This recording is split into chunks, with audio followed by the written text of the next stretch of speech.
সকালে ফজরের নামাজের পরে ঘুমানো যাবে কিনা? ফজরের পরের ঘুমের যদি ফতোয়া দেই তাহলে বেশিরভাগ লোকই তো এখানে আসামির কাঠগড়ায় দাঁড়ায় যাবে। ফজরের পরে বেশিরভাগ মানুষের ঘুমের অভ্যাস না।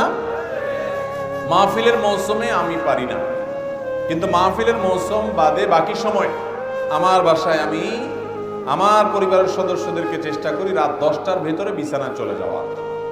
এটা আজকাল সোনার হরিণ হয়ে গেছে। আমরা রাতে 12টার আগে গ্রামের মানুষও শোয় না আজকাল।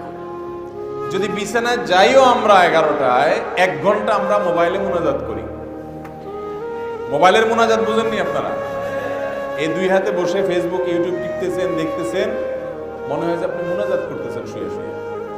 এই মুনাজাত করতে করতে মোবাইল ঘুমের চোটে মুখের উপরে পড়ার আগ পর্যন্ত রাখে না অনেকে, ঠিক না? ঠিক।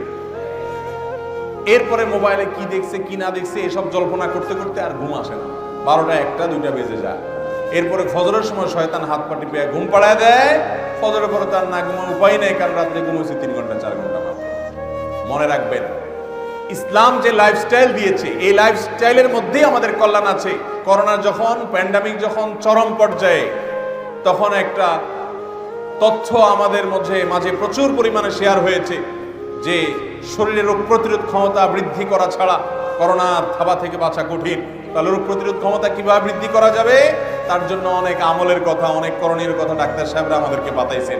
এর ভিতরে একটা করণীয় হলো রাতে তাড়াতাড়ি ঘুমানো। রাত 10টা থেকে 2টার যে ঘুম, এই ঘুমটা আমাদের বডিতে ইমিউন এবং রোগ প্রতিরোধ ক্ষমতাকে শক্তিশালী করে। তো নবীজি সাল্লাল্লাহু আলাইহি সাল্লাম এই জন্যই তো বলেছেন যে রাতে এশার নামাজের পরে আর আলাপ সালাপ নয়। এই যে ওয়াজ মাহফিল আমরা করি, এই মাহফিলগুলো গভীর রাত পর্যন্ত করা, এটাও সুন্নাহ পরিপন্থী কাজ।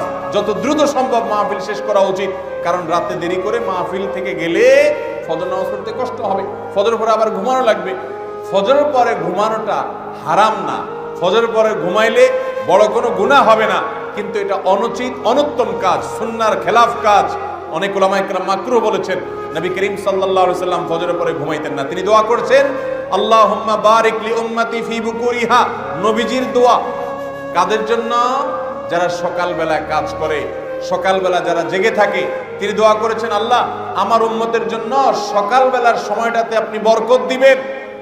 এই জন্য যে ছাত্র সকালে পড়ে, যে ব্যবসায়ী সকালে ব্যবসা করে, যে কর্মজীবী সকালে কাজ করে, তার জীবনে বরকত নেমে আসে। দুপুরে ঘুমের কথা নবীজি সাল্লাল্লাহু আলাইহি সাল্লাম বলেছেন। এখন আমাদের সমাজে দুপুরে ঘুম নেই, সকালে ঘুম আছে। যখন ঘুমানো যাবে না তখন আমরা ঘুমাই, যখন ঘুমাইতে বলে তখন আমরা জেগে থাকি। অর্থাৎ কোরআন হাদিস যা বলে হুবহু তার উল্টা করি। এই জন্য আমাদের দুনিয়ার জীবনে উন্নতি নাই। ভাইরা আমার, রাতে তাড়াতাড়ি ঘুমের অভ্যাস করতে হবে।